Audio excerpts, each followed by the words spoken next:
The December evening wrapped London in a blanket of frost and fog, transforming the city's grand terraces into ghostly silhouettes.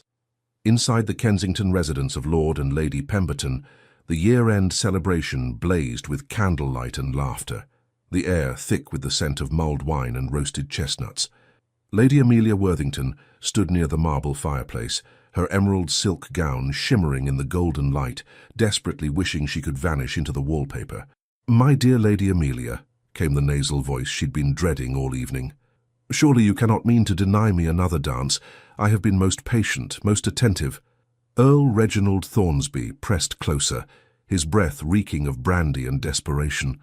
At 43, with thinning hair plastered across his scalp and a stomach that strained against his waistcoat buttons, he had decided that Amelia, 22, unmarried and daughter of the Earl of Rosebery, would make an excellent fourth wife. "Earl Thornsby, I'm afraid I've developed the most dreadful headache," Amelia replied, backing toward the French doors that led to the terrace. "The heat, you understand. Then allow me to escort you for some air. The night is crisp, most refreshing." "That won't be necessary," but Thornsby's meaty hand was already reaching for her elbow. Amelia made a split-second decision. She grabbed her fur-lined cloak from a nearby chair and bolted through the French doors, her heart hammering against her corset. The terrace gave way to stone steps leading to the street. Behind her, she heard Thornsby's protests and the confused murmurs of other guests. Mortification burned her cheeks, but not as much as the thought of spending another moment in that man's company. Her satin slippers skidded on the frost-slicked pavement as she reached the street. Gas lamps cast pools of amber light through the swirling fog. A line of carriages waited along the curb, their drivers huddled in heavy coats, horses stamping restlessly in the cold. "Lady Amelia, do come back. You'll catch your death." Thornsby's voice echoed from the terrace. Panic seized her. Without thinking, Amelia yanked open the door of the nearest carriage and threw herself inside, pulling the door shut behind her. She pressed herself against the velvet seat, breathing hard, her heart threatening to burst from her chest. The interior was warm and smelled of lavender and leather. Outside, she could hear Thornsby's voice growing closer. "Excuse me," came a cheerful female voice from the darkness across from her, "but you're not Wilson, our footman." Amelia's eyes adjusted to the dim light filtering through the carriage windows. Sitting across from her was a young woman about her own age, with auburn curls pinned beneath a fashionable bonnet, and eyes that sparkled with unconcealed amusement. She was alone in the carriage, a book resting on her lap.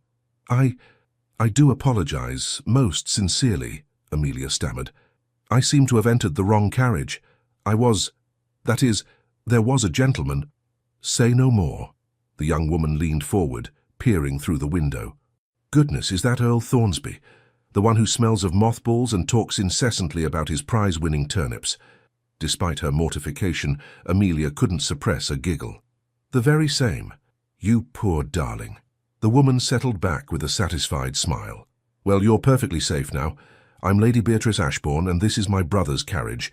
He's still inside at the wretched party, suffering through conversations about parliamentary procedure. We're about to depart for Ashbourne House in Mayfair. You're welcome to stay until Earl Turnip gives up his pursuit." "Lady Beatrice, I couldn't possibly impose." "It's hardly an imposition. Besides, any enemy of Earl Thornsby is a friend of mine." Beatrice studied her with open curiosity. "I'm Lady Beatrice Ashbourne. And you are?" "Lady Amelia Worthington." "Worthington? As in the Earl of Rosebery?" At Amelia's nod, Beatrice's expression brightened. "My brother knows your father.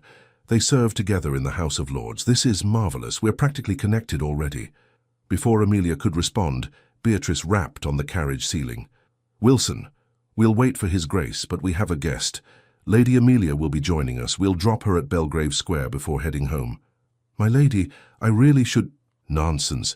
You're staying right here until that dreadful Earl stops prowling about." Beatrice settled back with obvious satisfaction. "Now, while we wait for my impossibly dull brother to extract himself from boring conversations, tell me, are you enjoying the season? Besides the Earl-related disasters, obviously." The question was asked with such genuine warmth that Amelia found herself relaxing. "The season has been educational, though I confess I'm finding the whole business rather exhausting." "The matrimonial market is utterly barbaric," Beatrice agreed sympathetically. All those mothers circling like hawks, gentlemen posturing like peacocks. It's exhausting and degrading for everyone involved. She paused, her expression turning thoughtful. Tell me, what do you do when you're not fleeing from unwanted suitors? What actually interests you? The question caught Amelia off guard. Most people at society events never asked what interested her, only whether she played the pianoforte adequately and if her dowry was substantial. I enjoy reading, she said slowly. History, particularly architectural history, and I manage some of my father's estate correspondence when he's occupied with parliamentary business. Architectural history? Beatrice's eyes lit up with an almost predatory gleam. How absolutely fascinating.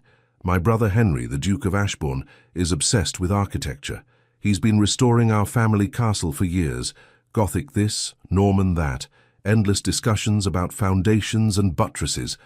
That sounds quite interesting, actually. Does it? Beatrice leaned forward intently. Because I have to tell you something, Lady Amelia. I'm about to be terribly forward, and you're welcome to think me completely mad, but I feel this might be a sign from Providence itself. I don't understand. My brother needs a wife. Amelia blinked. I'm sorry. What? Henry. The Duke. He desperately needs to marry, but he refuses to even consider it. Beatrice's words tumbled out in a rush. And do you know why? Because he's using me as an excuse. I'm in love desperately, completely in love with Lord Philip Ravenswood, and Henry won't approve our courtship. He claims Philip is unsuitable, but really he's just being overprotective to the point of suffocation. Lady Beatrice, I'm not sure how this concerns, don't you see? If Henry had his own romantic interest, his own life beyond managing mine, he'd stop being so obsessively controlling. He'd realize that people can fall in love and be perfectly happy without his interference. He might actually give Philip a fair chance instead of just dismissing him outright. Amelia's head was spinning. You want me to... What exactly? Meet my brother. Talk to him about architecture and history and all those substantial topics you both care about. Distract him from his relentless focus on protecting me from imaginary dangers. Beatrice's expression turned earnest. I'm not asking you to fake anything, Lady Amelia.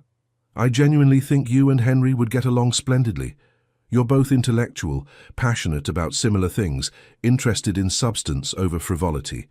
I just need him to see that there are wonderful people in the world worth opening his heart to. This is madness, Amelia said faintly. It's strategic, Beatrice corrected. Look, Henry has spent 10 years since our father died, being nothing but the Duke. He manages the estate, sits in Parliament, makes responsible decisions, and has completely forgotten how to simply be a person who experiences joy and love.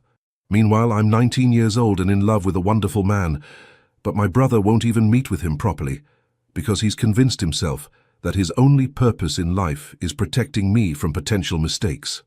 That sounds complicated. It's suffocating. Beatrice's frustration was palpable.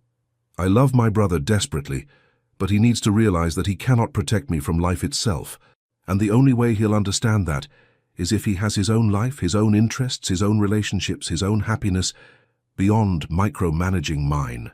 Despite herself, Amelia felt a flicker of sympathy. She understood familial duty and overprotective relatives. Her own father had been reluctant to allow her any independence until she'd proven herself capable with estate management. Even if I agreed to this scheme, which I'm not saying I am, your brother would have to actually be interested in me. You can't force attraction or compatibility. I'm not trying to force anything. I'm simply creating an opportunity for two compatible people to meet in circumstances where they can actually talk, instead of navigating the absurd rituals of ballroom courtship. Beatrice pulled out a small card. The London Preservation Society Symposium is next week. Henry attends every year. It's one of the few events he genuinely enjoys because it's intellectually stimulating. This is an invitation. Given your interest in architectural history, you'd be a perfect addition to the society. Amelia took the card, studying it. You're asking me to attend an architecture symposium on the chance that I might encounter your brother and distract him from his overprotective tendencies long enough that he'll reconsider his stance on your romantic life. When you say it like that, it sounds manipulative. It is manipulative. Perhaps, but it's manipulative in service of everyone's happiness, which has to count for something. Beatrice's expression softened. "Lady Amelia, I've watched my brother bury himself in duty for a decade. He deserves joy, he deserves love, and frankly, so do I. If you and Henry connect, genuinely connect, then everyone wins. If you don't, then we've had a pleasant afternoon at a symposium and you've made a new friend in me. What's the harm?" The carriage door opened and a footman appeared. "Lady Beatrice, His Grace sends word that he'll be another quarter hour at minimum. Lord Weatherby has cornered him regarding railway investments." Beatrice groaned. "Of course he has. Very well, Wilson." The footman closed the door and Beatrice turned back to Amelia. "You see what I mean? My brother is trapped discussing profit margins when he'd rather be anywhere else. He needs someone to give him a reason to escape these tedious obligations, someone who makes him remember that life is more than duty and responsibility."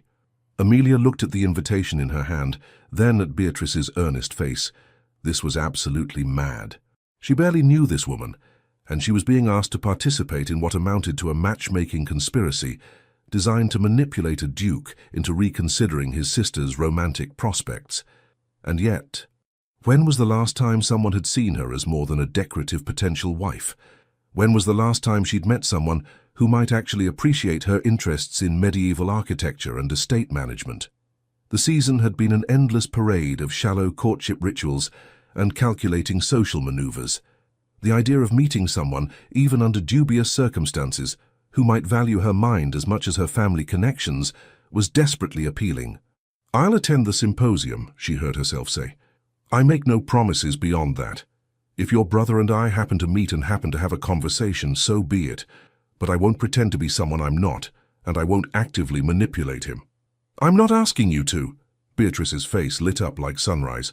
"I'm just asking you to be yourself, your genuine, intelligent, architecturally obsessed self. And maybe, if the opportunity arises, mention that you find his preservation work at Ashbourne Castle fascinating. Because you do find it fascinating, don't you?" "I do," Amelia admitted. "Castle restoration is incredibly complex and important work." "See, perfect. That's all I'm asking, genuine interaction based on shared interests." Beatrice clasped her hands together. "Oh, this is going to be wonderful. And Lady Amelia, when Henry finally realizes that I'm not a child who needs constant protection, when he actually meets Philip and sees how happy we are together, I'll owe you an enormous debt of gratitude." Footsteps approached the carriage. Beatrice's expression shifted instantly. "Quick, before Henry sees you. He's rather stuffy about propriety, and I'd prefer not to explain why there's a random lady in his carriage. But just trust me, I'll send you more details about the symposium. And Lady Amelia." Beatrice squeezed her hand. "Thank you. Truly." Amelia gathered her cloak and slipped out the opposite door, just as a tall, dark-haired figure in evening dress approached from the other side. She caught only a glimpse, broad shoulders, strong profile, an air of controlled authority, before she ducked behind the next carriage in line. Her heart pounded as she watched the Duke of Ashbourne climb into his carriage. Then it pulled away, disappearing into the London fog. Amelia stood on the pavement, suddenly aware that she was alone on a dark street in evening dress, having just agreed to participate in a matchmaking scheme with a woman she'd known for less than 30 minutes. She must be absolutely mad, but as she walked toward her father's townhouse, she couldn't suppress the flutter of anticipation in her chest. Perhaps madness was exactly what she needed. Behind her, Earl Thornsby's voice still echoed faintly from the Pemberton terrace, calling for his "dear Lady Amelia." She didn't look back. In the Ashbourne carriage rolling toward Mayfair, Beatrice barely contained her triumphant grin. "You look pleased with yourself," Henry observed, not glancing up from the correspondence he was reviewing by lamplight. "Did something interesting happen while you were waiting?" "Oh, nothing much," Beatrice said airily. "Rescued a young lady from an overzealous suitor, had a lovely conversation, made a new friend who shares your obsession with architectural history." Henry looked up. "That was kind of you. Anyone I know?" "Lady Amelia Worthington. Her father is the Earl of Rosebery. You serve with him in the Lords, don't you?" "Benedict Worthington?" "Yes, excellent man. Good head for policy." Henry returned to his papers. "I didn't realize he had a daughter of marriageable age." "She's 22, quite extraordinary actually, genuinely interested in Gothic architecture, manages her father's estate correspondence, reads substantive books. Beatrice paused delicately. I thought I might invite her to tea. She'd be a refreshing change from my usual vapid acquaintances. That's fine. Henry was barely listening, already absorbed in whatever parliamentary matter occupied his attention. Perfect. Henry had no idea what was coming. Speaking of refreshing changes, Beatrice said carefully, have you given any more thought to meeting with Philip? Properly, I mean, not just dismissing him out of hand. Henry's jaw tightened. Beatrice, we've discussed this. Lord Ravenswood is wholly unsuitable. You've never even spoken to him. I've heard quite enough about his gambling debts and dueling reputation. Those debts are greatly exaggerated, and he fought one duel defending a lady's honor. That's hardly evidence of poor character. Beatrice leaned forward. Henry, I'm asking you to simply meet him. One dinner, one conversation where you actually listen with an open mind. Is that really so much to ask? It's not about asking, Henry said quietly. It's about protecting you from making a mistake that could ruin your life. I've seen too many young women marry charming fortune hunters only to find themselves trapped in miserable circumstances. I won't let that happen to you. But I'm not just any young woman. I'm your sister, and you know I'm not a fool. I can judge Philip's character for myself, if you'd just give me the chance to prove it to you. Henry rubbed his temples, exhaustion evident in every line of his body. Beatrice, I'm trying to do what's best for you. I know, but Henry, her voice softened, you can't protect me from every potential disappointment. At some point, you have to trust me to make my own choices, even if they're mistakes. That's what growing up means. You're 19 years old, nearly 20, and desperately in love with a wonderful man whom you refuse to even consider, because you're so busy being my guardian that you've forgotten I'm also a person with my own judgment and desires. The silence stretched between them, heavy with years of similar arguments. Finally, Henry sighed. One dinner, he said. I'll meet with Lord Ravenswood. Once. But I make no promises beyond listening. Beatrice's heart soared. That's all I ask. Oh, Henry, thank you. Don't thank me yet. If he's half as unsuitable as I suspect, this conversation will be very short. He'll surprise you, I promise. As the carriage continued toward Mayfair, Beatrice gazed out at the fog-shrouded streets, her mind already racing ahead. Henry had agreed to meet Philip. That was progress. Now she just needed to ensure he was in the right frame of mind for that meeting. Not defensive and overprotective, but open to the possibility that other people's love stories could end happily. And the best way to do that was to show him that he deserved his own love story. That's where Lady Amelia Worthington came in. By the time they reached Ashbourne House, Beatrice had the entire plan mapped out in her mind. The symposium next week would be the perfect opportunity. She'd provide Amelia with just enough information about Henry to facilitate genuine conversation, his interests, his opinions, his vulnerabilities. Not manipulation, exactly. Just strategic facilitation. If Henry had someone in his life who made him happy, who reminded him that joy and love weren't weaknesses but necessities, then he'd finally understand what Beatrice had been trying to tell him all along. Everyone deserved love, including overprotective, duty-bound dukes who'd forgotten how to be anything except responsible. Beatrice smiled to herself. This was going to work. It had to work, because she was running out of time. Philip had been patient for months, but he wouldn't wait forever. And Beatrice wasn't willing to choose between the brother she loved and the man who'd captured her heart. Somehow, she had to save them all. 3 days later, Amelia sat in the morning room of her father's townhouse, staring at 2 items that had arrived with the Morning Post: the formal invitation to the London Preservation Society Symposium and a sealed letter bearing the Ashbourne crest. She opened the letter with trembling fingers. Dear Lady Amelia, I do hope this letter finds you well, and that Earl Thornsby has ceased his persistent attentions.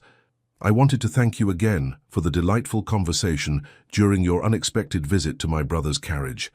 It is so rare to meet someone with genuine intellectual curiosity and substance. I am writing to invite you to tea on Thursday afternoon at 3 o'clock at Ashbourne House. I realize we've only just met, but I felt an immediate kinship with you, and I would very much enjoy continuing our acquaintance. I should mention that I've also taken the liberty of securing your membership to the London Preservation Society. The symposium next week should be fascinating, and I thought you might enjoy attending with a friend rather than navigating it alone.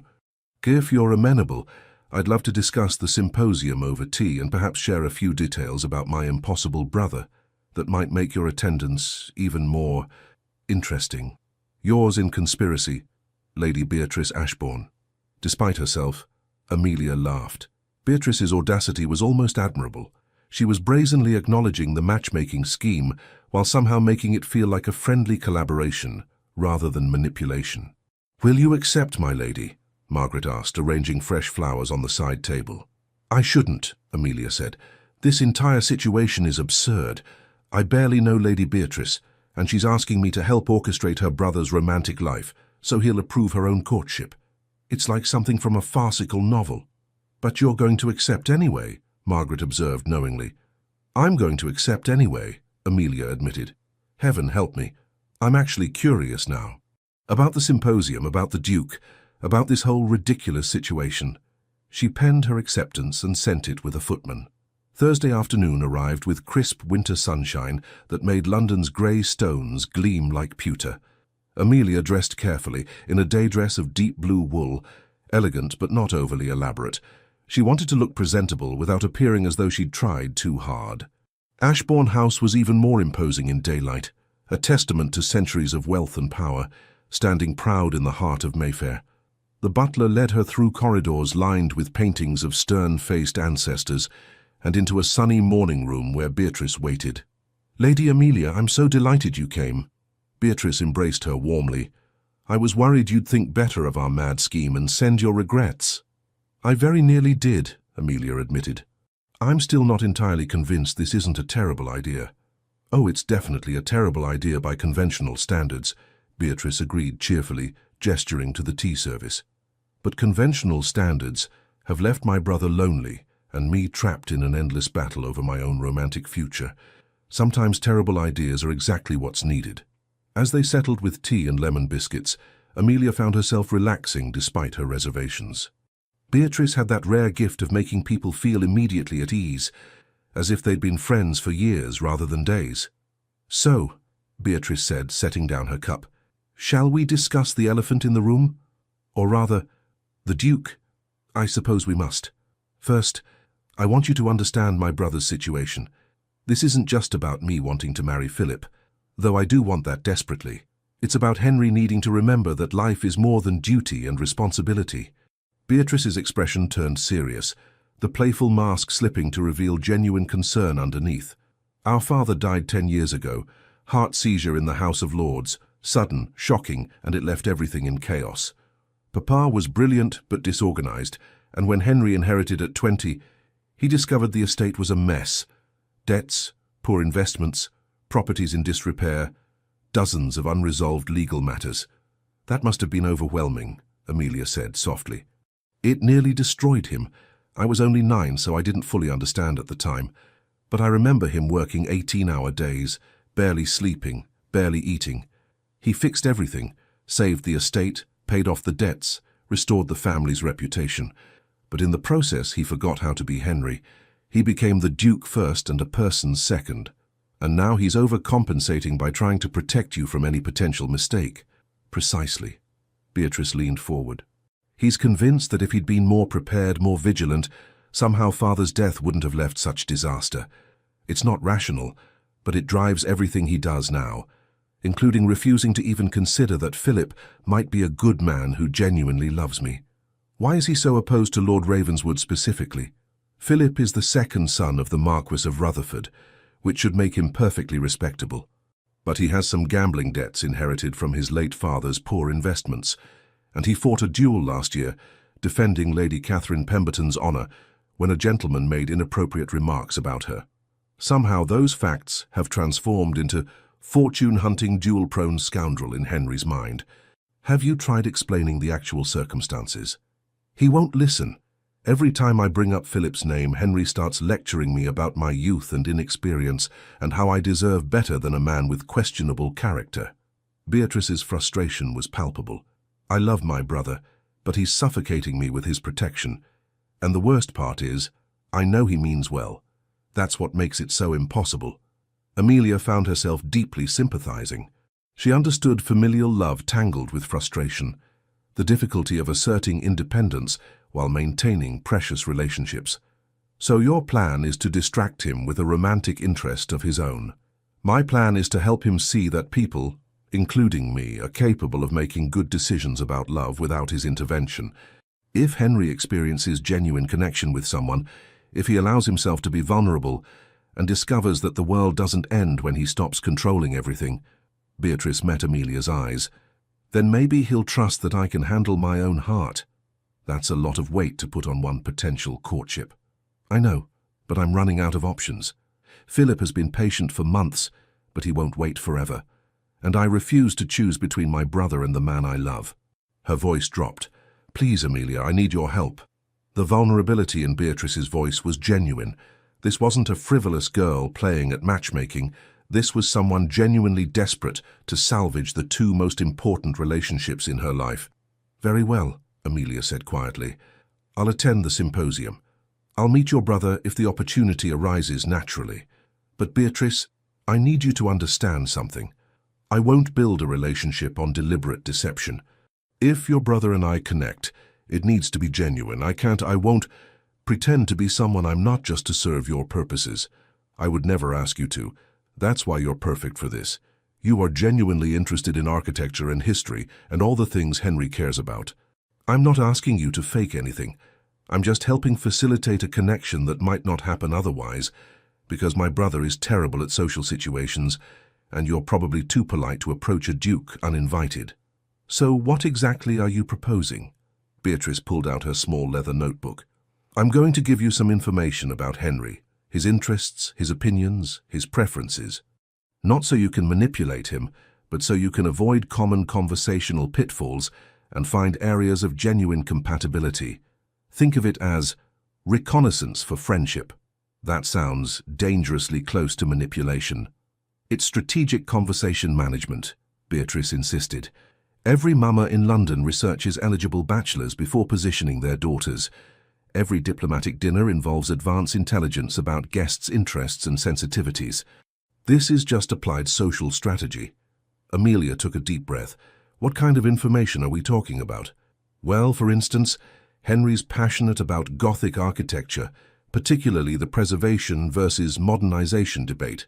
He believes historical value usually outweighs efficiency concerns, but he's not dogmatic. He respects well-reasoned counter-arguments. Beatrice flipped through her notebook. He's also read Edward Gibbon's Decline and Fall of the Roman Empire 6 times. He's obsessed with understanding how civilizations crumble, probably because he's terrified of letting the Ashbourne legacy fail. Despite her reservations, Amelia found herself leaning forward with interest. What else? He hates crowds and tends to retreat to quiet corners at social events. He appreciates directness over social games. If you have an opinion, state it clearly, rather than hinting politely. He's also... Beatrice paused, her expression softening. He's desperately lonely, Amelia. He's surrounded by people who want things from him, advice, money, influence, but very few who just want him. If you can see past the duke to the man beneath, if you can engage with Henry rather than the title, that would mean everything. The loneliness in Beatrice's description resonated with something in Amelia's own experience. How many men had courted her title and dowry without ever seeing her? How many social interactions had been calculated transactions rather than genuine connections? I'll do my best, she said finally, but I need you to promise me something in return. Anything. If this goes badly, if your brother discovers what we're doing and feels betrayed, you'll take full responsibility. I won't be made the villain in someone else's family drama. Agreed, though I don't think it will come to that. Beatrice smiled. I have a good feeling about this, Amelia. I think you and Henry might actually be perfect for each other, not just for my purposes, but genuinely. We'll see. Amelia took a sip of tea. Now, tell me everything I need to know about the Duke of Ashbourne. For the next 2 hours, Beatrice talked. She described Henry's daily routines, his opinions on everything from land reform to railway expansion, his habits when troubled or overwhelmed. She painted a picture of a man trapped by duty, brilliant but isolated, desperate for genuine connection but too afraid of vulnerability to pursue it. By the time Amelia left Ashbourne House that evening, her head was spinning with information. And despite all her reservations about the ethics of the situation, she couldn't deny the flutter of anticipation in her chest. In 4 days, she would attend the symposium. In 4 days, she would meet the Duke of Ashbourne. And somehow she would try to be honest, while carrying the weight of Beatrice's desperate hopes and carefully curated intelligence. What could possibly go wrong? The London Preservation Society Symposium was everything Beatrice had promised. Intellectually stimulating, mercifully free of social posturing, and filled with people who genuinely cared about architectural conservation rather than gossip and status. Amelia arrived early, her nerves fluttering despite her best efforts at composure. She wore a practical day dress of forest green, her hair arranged simply. No artifice, no excessive elegance, just herself, ready to discuss medieval foundations and Gothic architecture with people who actually cared. The main hall of Somerset House was filled with displays of architectural drawings, scale models of restoration projects, and clusters of serious-looking gentlemen discussing masonry techniques. Amelia was one of only a handful of women present, but no one seemed to find her presence unusual. The Preservation Society was progressive in that respect.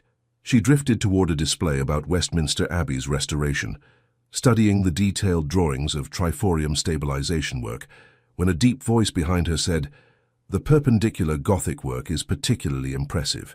They've managed to stabilize the structure without compromising the original stonework." Amelia turned and found herself face to face with the Duke of Ashbourne. He was even more striking than her brief glimpse by the carriage had suggested. Dark hair slightly disheveled, as if he'd been running his fingers through it while absorbed in study. Strong aristocratic features that might have been intimidating if not softened by genuinely intelligent eyes, the color of aged whiskey. Tall and broad-shouldered in a way that suggested physical capability beneath his impeccably tailored coat. He looked at her with polite interest, clearly expecting a response to his comment about the Abbey. All of Beatrice's carefully provided information flooded Amelia's mind. He loves Gothic architecture. He appreciates directness. He values genuine intellectual engagement over social performance. "The triforium stabilization is remarkable," she managed, her voice steadier than she felt. "Though I wonder if they've adequately addressed the water damage in the lower chambers. Stone conservation is only effective if the underlying moisture issues are resolved first." Interest sparked immediately in his expression, exactly as Beatrice had predicted. "Precisely my concern. The surveyor's report mentioned drainage improvements, but the details were frustratingly vague. One can't simply treat symptoms while ignoring root causes." "That would be like putting fresh plaster over a damp wall and expecting it to hold," Amelia agreed. "The fundamental problem remains." "Exactly." Henry's whole demeanor shifted, the polite mask falling away to reveal genuine enthusiasm. "I've been trying to explain this to the Restoration Committee, but they're so focused on timeline and budget that they're not thinking about long-term structural integrity. They talked easily for several minutes about Westminster Abbey, about the challenges of historical preservation, about the tension between authenticity and modern building codes. Henry was articulate and passionate, his expertise obvious in every comment, and Amelia realized with a start that she wasn't following Beatrice's script at all. She'd forgotten about the carefully prepared information, forgotten about strategic conversation management. She was simply talking to someone who shared her genuine interests, who valued her opinions and built on her ideas, rather than dismissing or patronizing her. This was what she'd been missing all season: real conversation, intellectual engagement, recognition as a thinking person rather than a decorative potential wife. "Forgive me," Henry said suddenly. "I'm monopolizing your time with enthusiastic rambling about drainage systems. I don't believe we've been properly introduced. I'm Ashbourne, Henry Ashbourne. Lady Amelia Worthington," she curtsied. Recognition flickered across his face. "Worthington? Is your father the Earl of Rosebery?" "He is. I serve with him in the Lords. Excellent mind for policy, particularly regarding agricultural reform." Henry smiled, and the expression transformed his entire face, though he's never mentioned having a daughter interested in architectural conservation.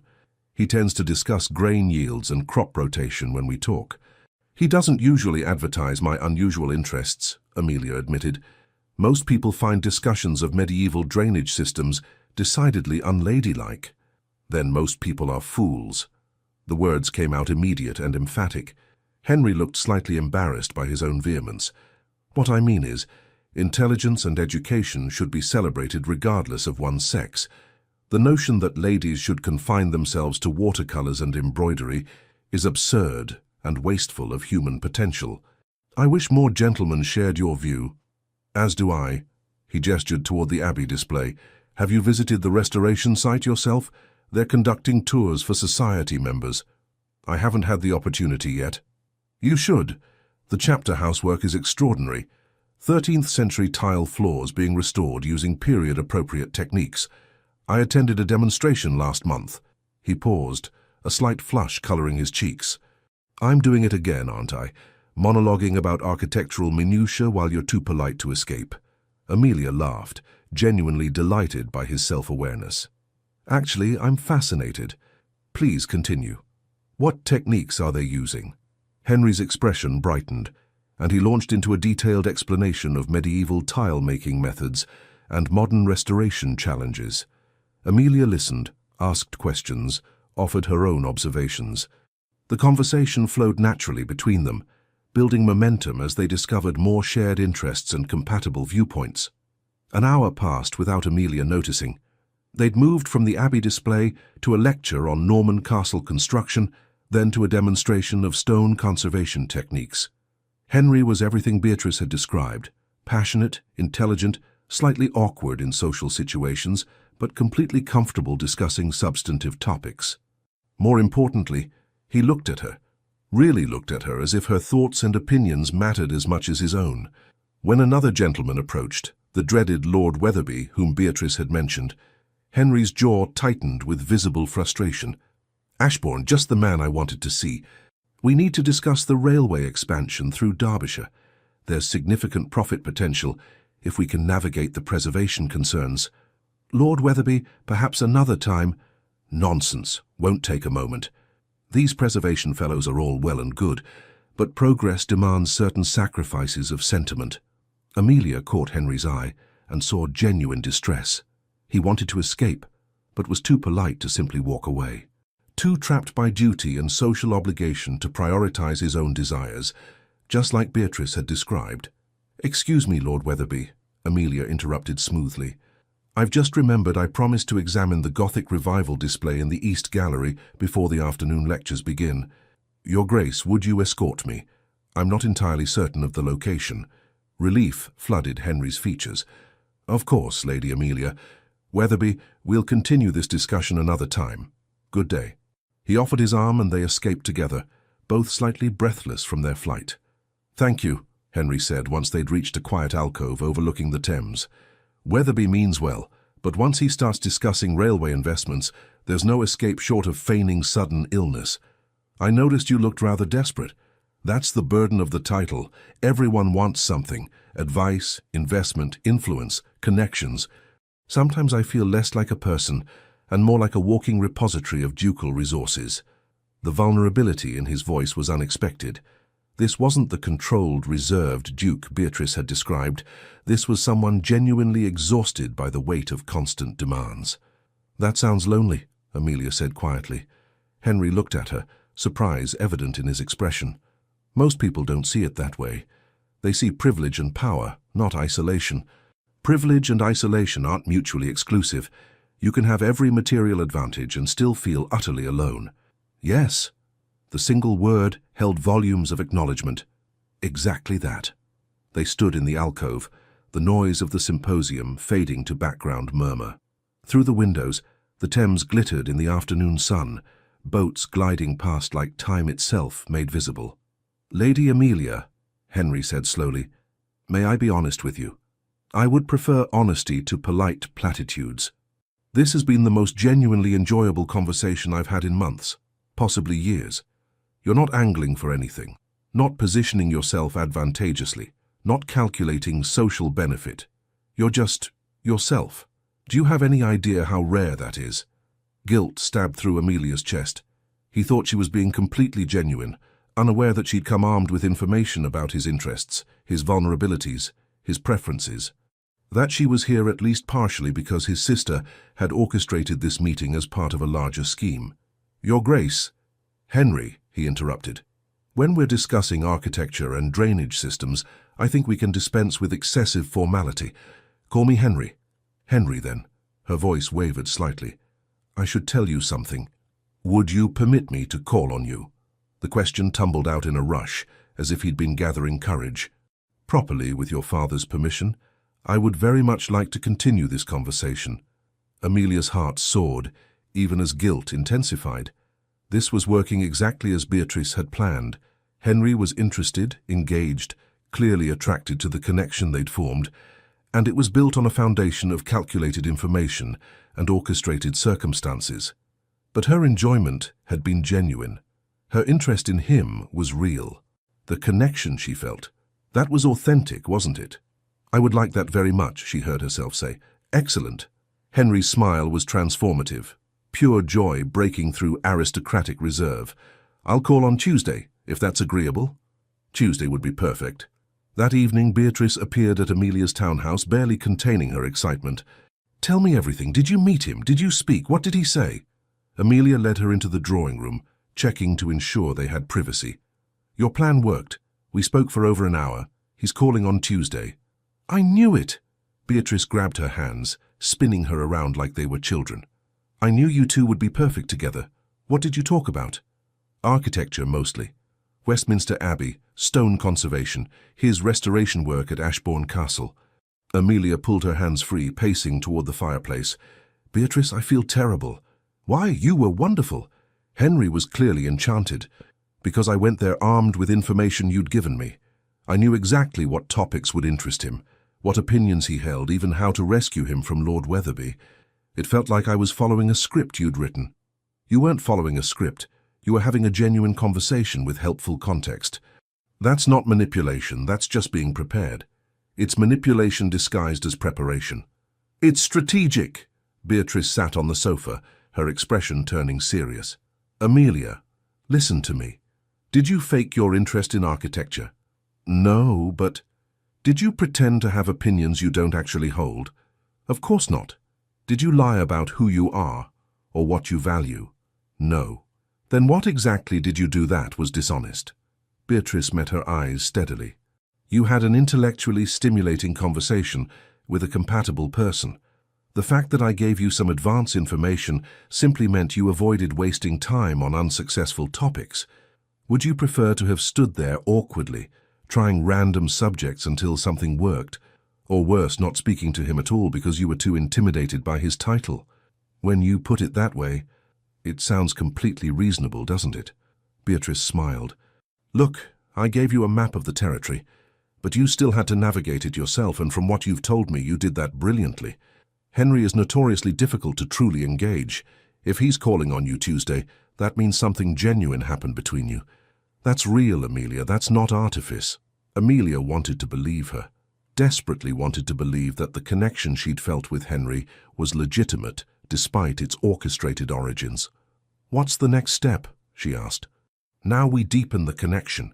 Make Henry realize he can't imagine his life without you in it." Beatrice's eyes sparkled. "Which means providing you with more helpful context.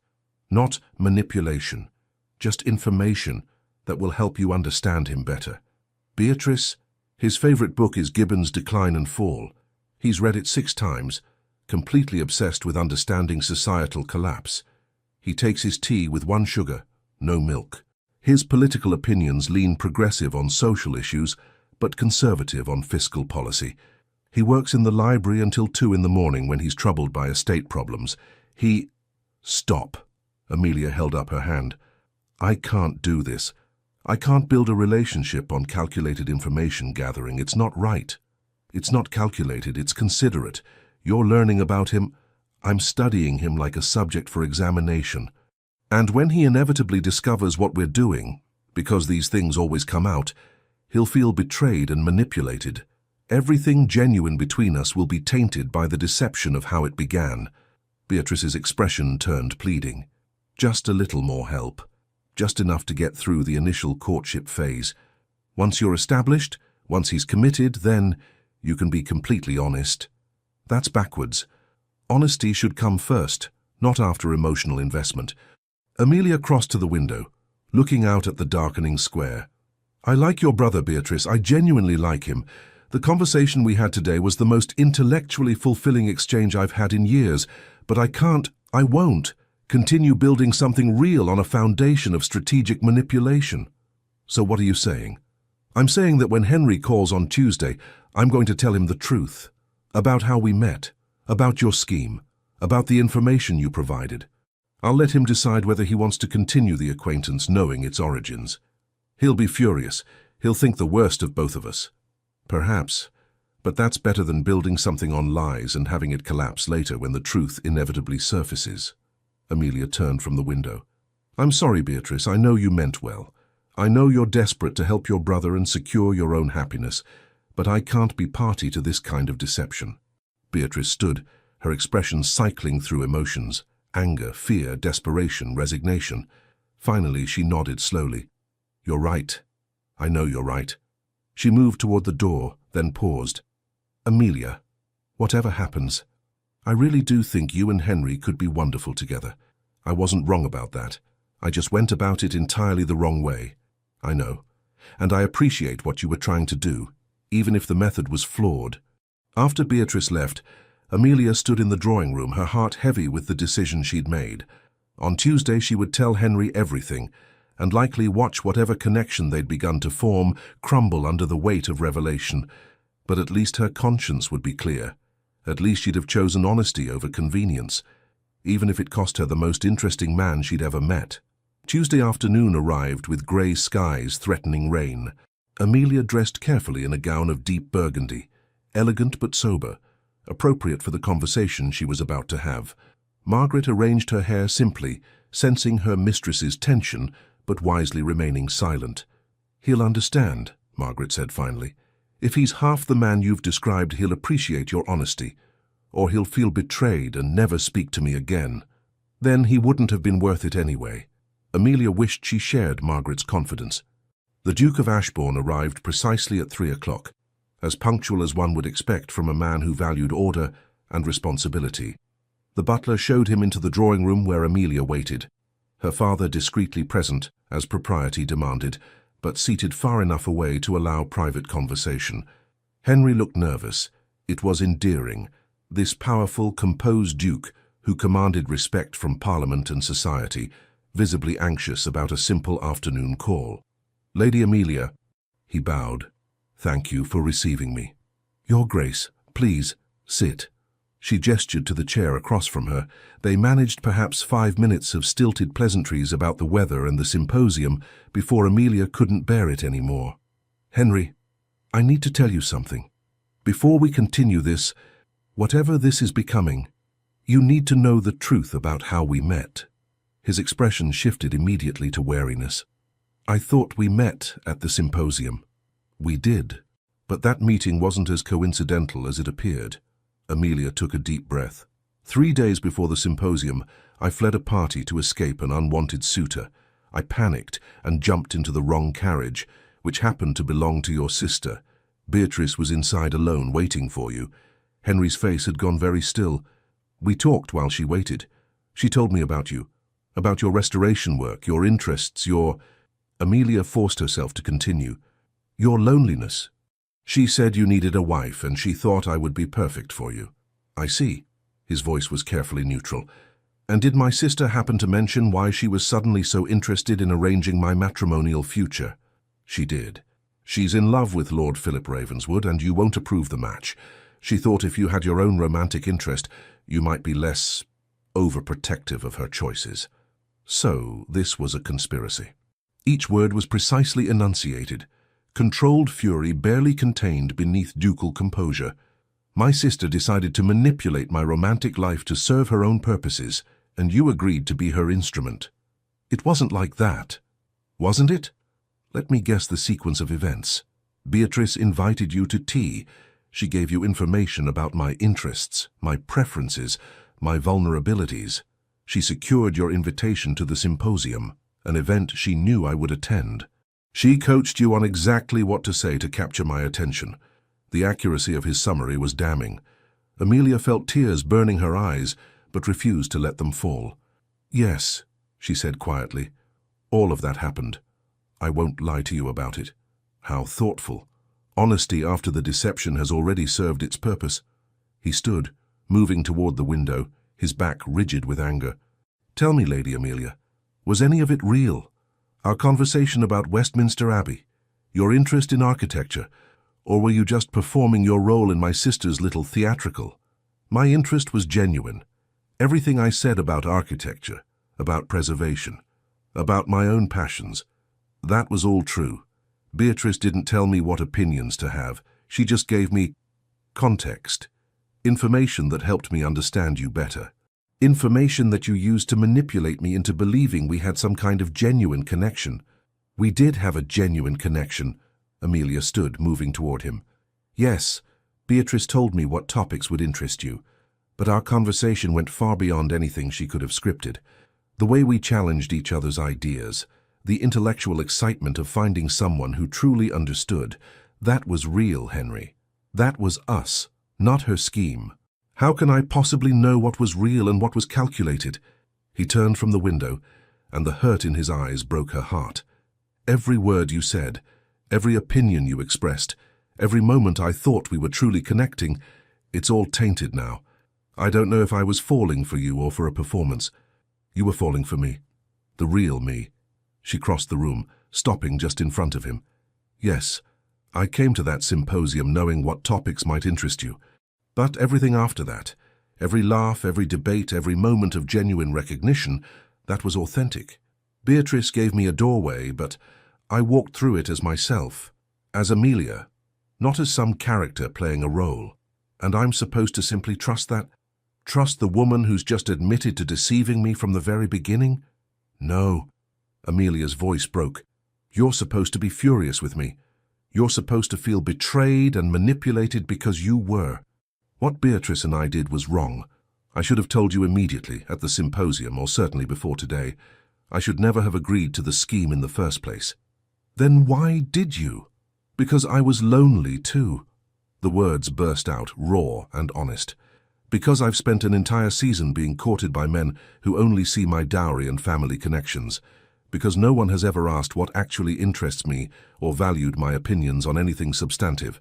Because when Beatrice described you, a man who might appreciate intelligence and genuine conversation, I was desperate enough to compromise my ethics for a chance at real connection. She turned away, unable to bear looking at his face anymore. I'm not defending what I did. It was manipulative and wrong, and you have every right to walk out of here and never speak to me again.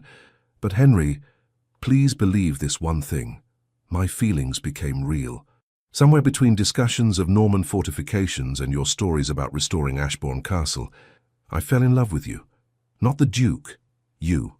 The man who gets passionate about medieval drainage systems and carries the weight of legacy with such grace.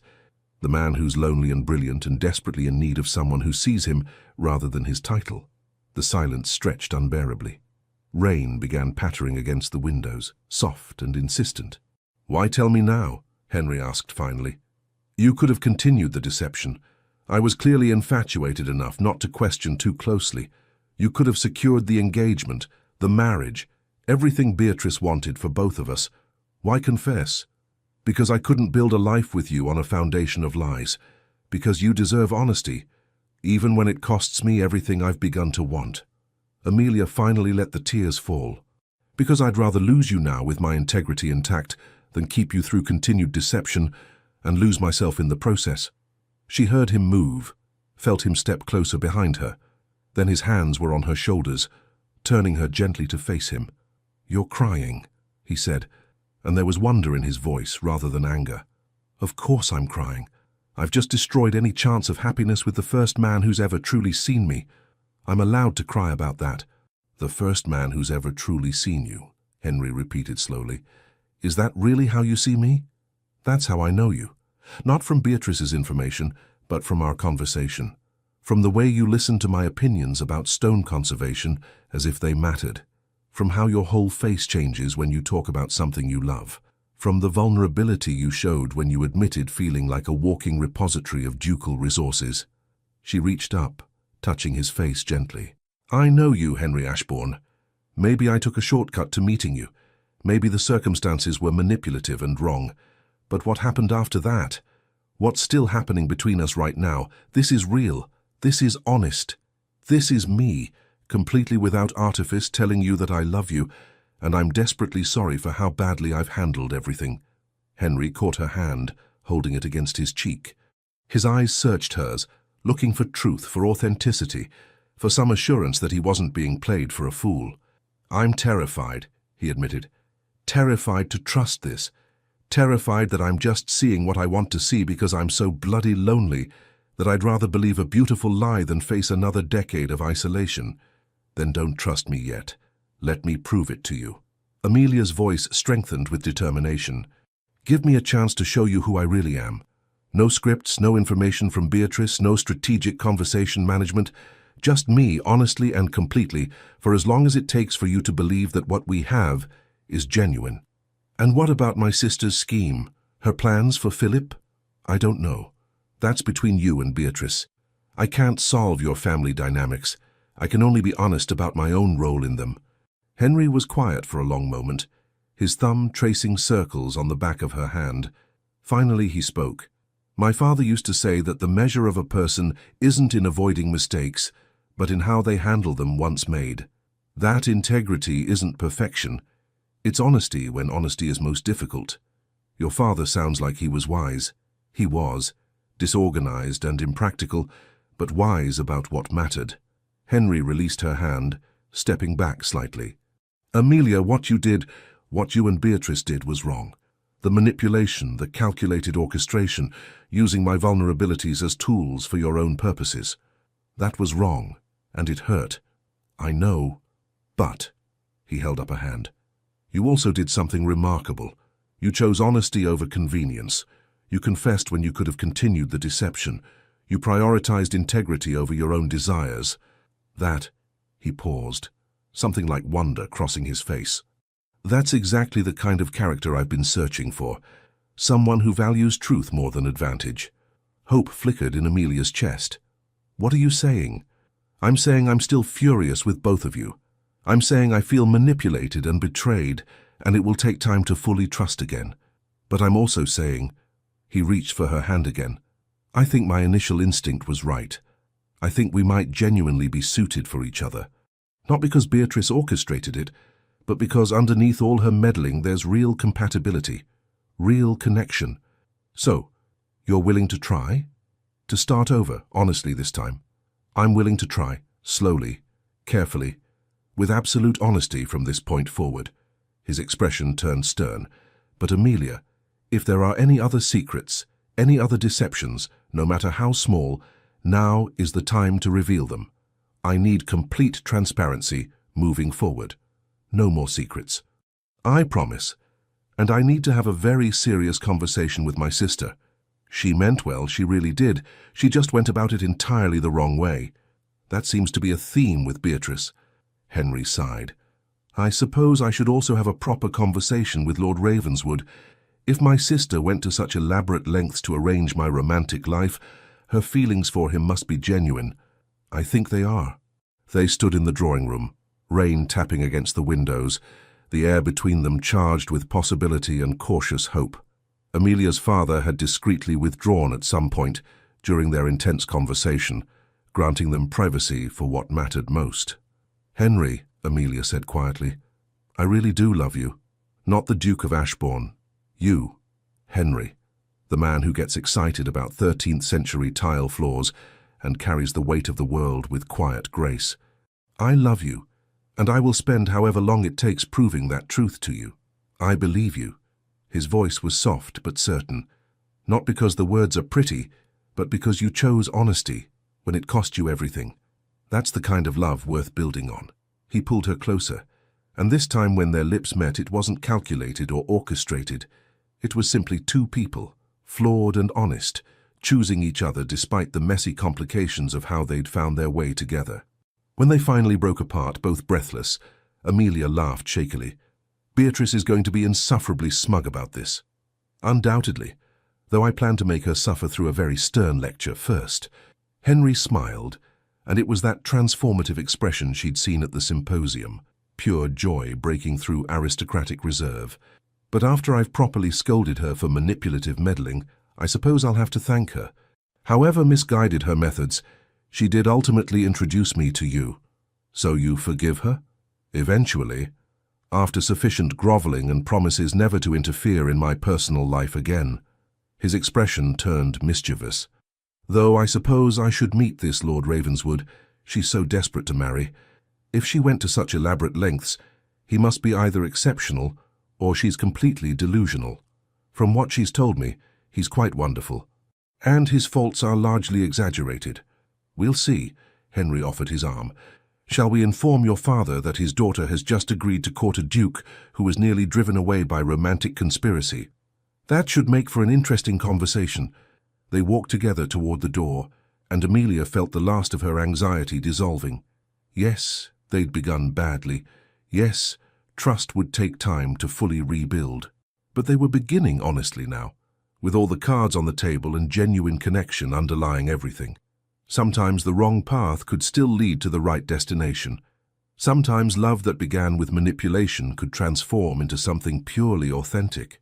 And sometimes the best foundation for the future was the courage to be completely, vulnerably honest, even when honesty threatened to destroy everything you'd just begun to hope for.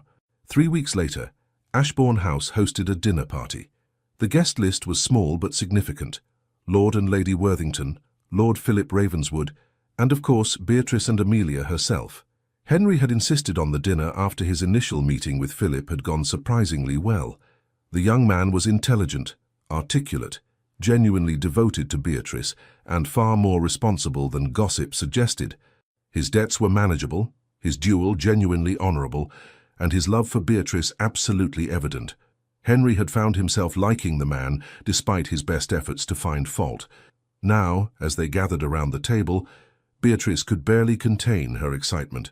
She kept glancing between Henry and Philip, between Amelia and her brother, as if she still couldn't quite believe her scheme had somehow worked, despite its spectacular near disaster. "Lady Beatrice," the Earl of Rosebery said with dry humour, "I understand you played matchmaker for my daughter and your brother. Rather bold of you." Beatrice had the grace to look embarrassed. "I may have facilitated their introduction, though events took a rather complicated turn when Amelia decided honesty was more important than my careful planning. As it should be," Henry said firmly. "Though I'll admit the outcome has been—" He looked at Amelia, his expression softening. "Unexpectedly wonderful. So you've forgiven her machinations?" Philip asked, amused. "I've forgiven her. After extensive grovelling, multiple apologies, and a solemn promise never to interfere in my personal affairs again." "Which I've kept," Beatrice protested. "I haven't meddled once in the past 3 weeks." "You tried to suggest which flowers Amelia should prefer," Henry pointed out. "That wasn't meddling, that was helpful advice about garden aesthetics." The table laughed, and Amelia felt a wave of contentment wash over her. This was what she'd been missing all season. Not perfect social performance, but genuine connection. Not calculated advancement, but honest relationships built on mutual respect and affection. Henry caught her eye across the table and smiled, and her heart did its now familiar flutter. "Well," said the Countess of Rosebery, "I for one am grateful to Lady Beatrice. However unconventional her methods, they've introduced my daughter to a man who actually appreciates her mind as much as her family connections. That's rarer than rubies in my experience."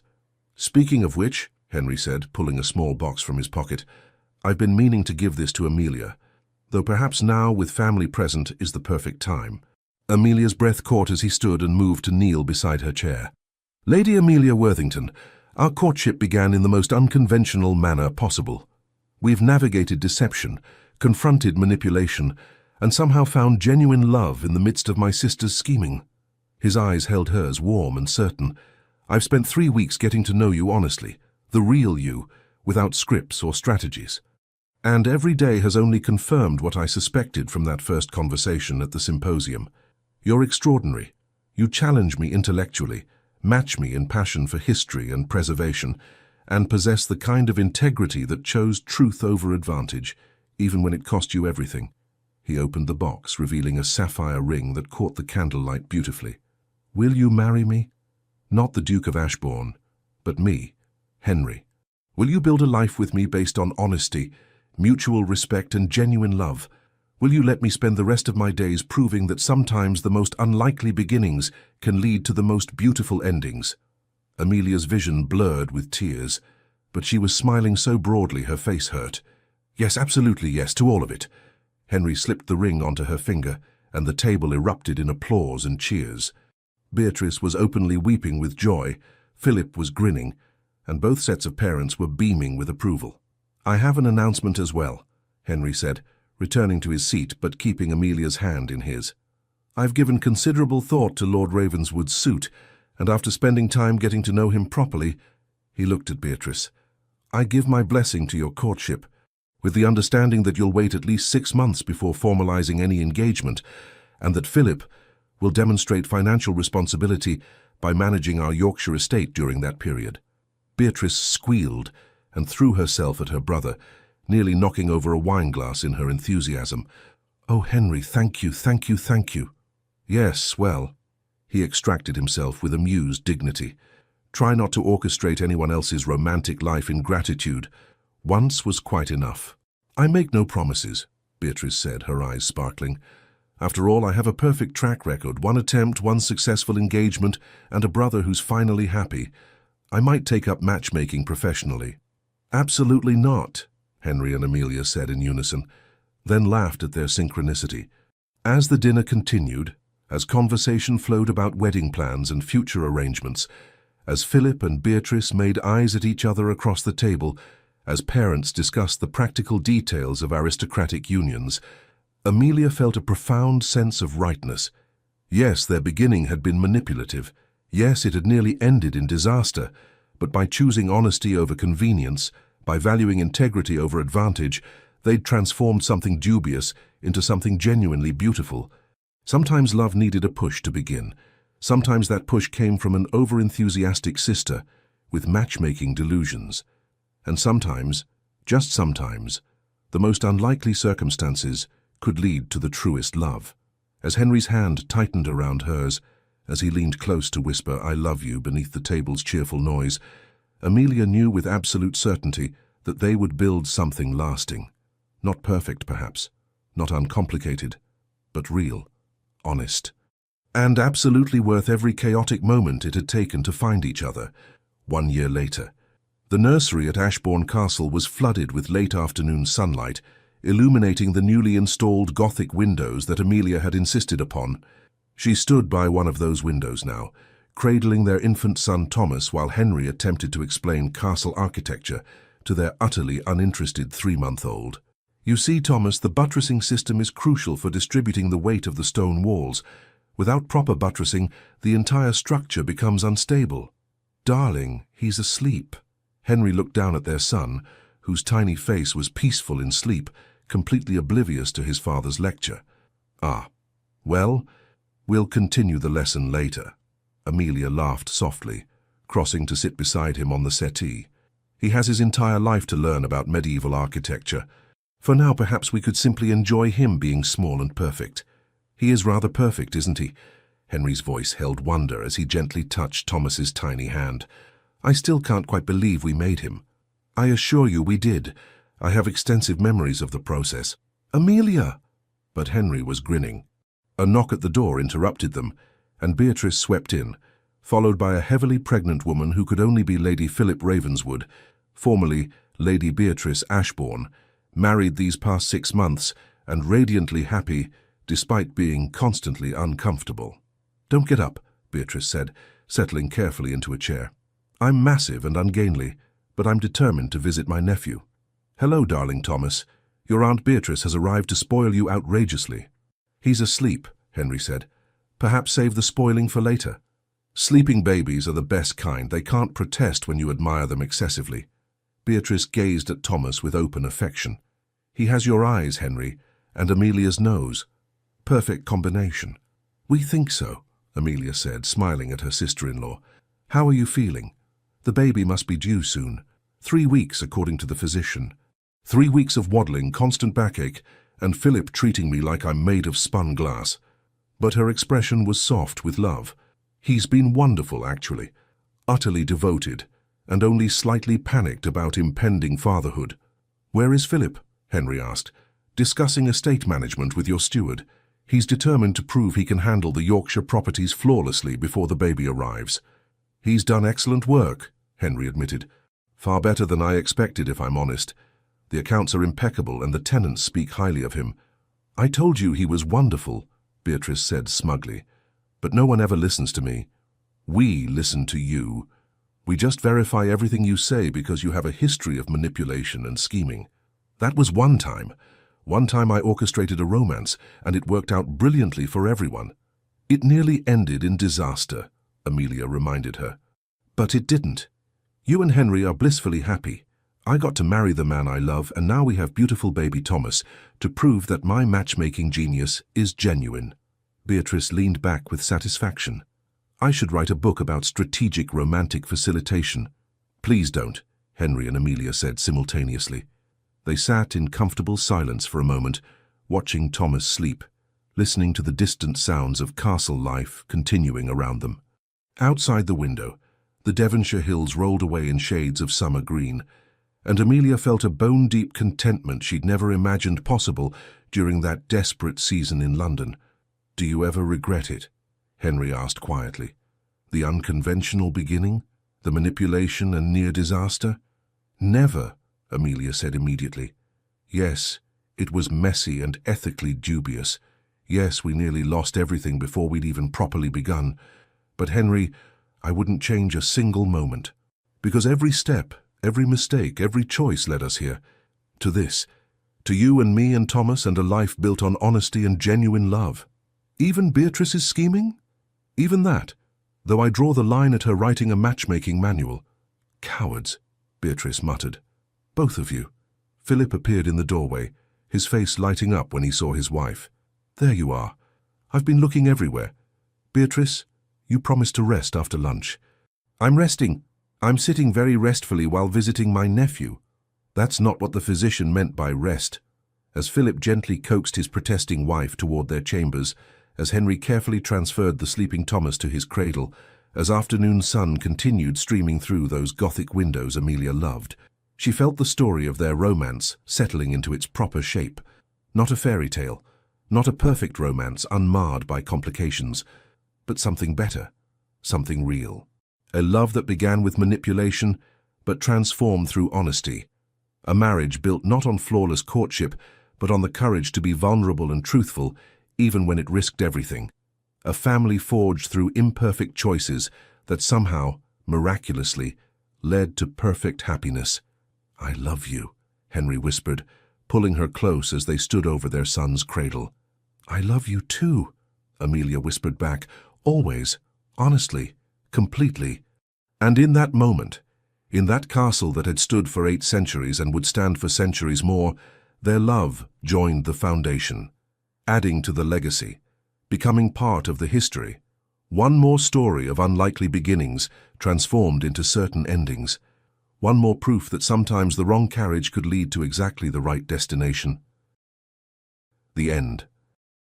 Thank you so much for listening and staying with us until the very end of this emotional journey. If this story touched your heart, we kindly invite you to subscribe, comment, leave a like, and share it with others who love tales of love, redemption, and unforgettable beginnings. Your support from the bottom of our hearts keeps us inspired to write more stories like this, full of courageous heroines, guarded dukes, and powerful love that overcomes the odds. At the end of this video, you'll see a suggestion for another story from our channel. Click it and let yourself be surprised by another breathtaking romance. Thank you for being here, the Legends of Love team.